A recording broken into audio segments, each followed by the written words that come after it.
കാരശ്ശേരി എന്ന് പറയുന്നത് കോഴിക്കോട് ജില്ലയുടെ കിഴക്കേ ഭാഗത്താണ്. അന്നൊരു വളരെ ദരിദ്രമായ ഗ്രാമമാണ് ഇവിടെ. അപ്പോൾ അവിടെ ഓണം എന്ന് പറഞ്ഞാൽ എനിക്ക് വലിയ ഉത്സാഹമാണ്. അതിൽ പ്രധാന ഉത്സാഹം എന്താണെന്ന് വെച്ചാൽ ഓണം വരുന്നതിന് മുമ്പ് നമ്മുടെ പരീക്ഷ കഴിയും. ഓണപ്പരീക്ഷ എന്നാണ് പറയുക, കാൽക്കൊല്ല പരീക്ഷ. അത് കഴിഞ്ഞാൽ പിന്നെ 10 ദിവസം അവധിയാണ്. ഉത്സവത്തിന് എവിടെയും പോകണം. പിന്നെ ഞങ്ങളുടെ നാട്ടിൽ ഓണം ആഘോഷിക്കുന്ന ആളുകളുടെ രീതിയൊക്കെ വളരെ വ്യത്യാസമാണ്. കാരണം ഒരു ദരിദ്ര ഗ്രാമമാണ്, പാങ്ങില്ല, പൈസ ഇല്ല. പിന്നെ മുസ്ലിങ്ങൾക്ക് ഇത് അങ്ങനെ അനുഭവപ്പെടില്ല. അപ്പോൾ എനിക്കൊക്കെ എന്താ ഉത്സാഹം എന്ന് വെച്ചാൽ, ഒന്ന് നമ്മുടെ കൂട്ടുകാരായിട്ടുള്ള സുഹൃത്തുക്കളുണ്ടല്ലോ, അപ്പോൾ അവരുടെയൊക്കെ വീട്ടിൽ പൂക്കളുണ്ടാവും. എനിക്കിത് വലിയ ഉത്സാഹം അത് കാണാൻ. ഇവർ പൂ പറിക്കാൻ പോകുമ്പോൾ അവിടെ പൂക്കാലം എന്നൊക്കെ പറഞ്ഞാൽ കേരളത്തിലാകെ 2-3 ആഴ്ചയാണ് പൂക്കാലം. അപ്പോൾ ഓണം എന്ന് പറഞ്ഞാൽ എന്താ, നമ്മുടെ പൂക്കാലാണ്, നമ്മുടെ വസന്തമാണ്. പിന്നെ കൊയ്ത്ത് കഴിയുന്ന കാലം. കൊയ്ത്ത് കഴിഞ്ഞിട്ട് പാടങ്ങളൊക്കെ സ്വതന്ത്രമായി. അപ്പോൾ നമ്മളവിടെ ഫുട്ബോൾ കളിക്കുക. പിന്നെയാണെങ്കിൽ ഈ പൂപ്പാട്ട്, പൂവേ പോലി പൂവേ പോലി പൂവേ എന്നുള്ള പാട്ട്, അല്ലെങ്കിൽ മാവേലി നാടുവാണിയിടും കാലം എന്നുള്ള പാട്ട്, അതൊക്കെ ഈ പാട്ട് വലിയ ഇഷ്ടമാണ് എനിക്ക് അതൊക്കെ വളരെ സന്തോഷമായി.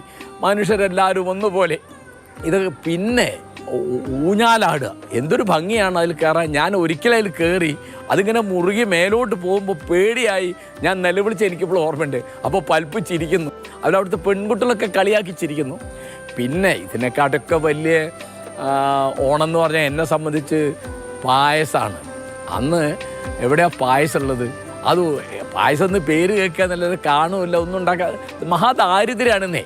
60കളുടെ ഒടുവിൽ എന്ന് പറയുന്നത് കേരളത്തിൽ മഹാദാരിദ്ര്യത്തിൻ്റെ കാലമാണ്. നിങ്ങൾ വിശ്വസിക്കുമോ?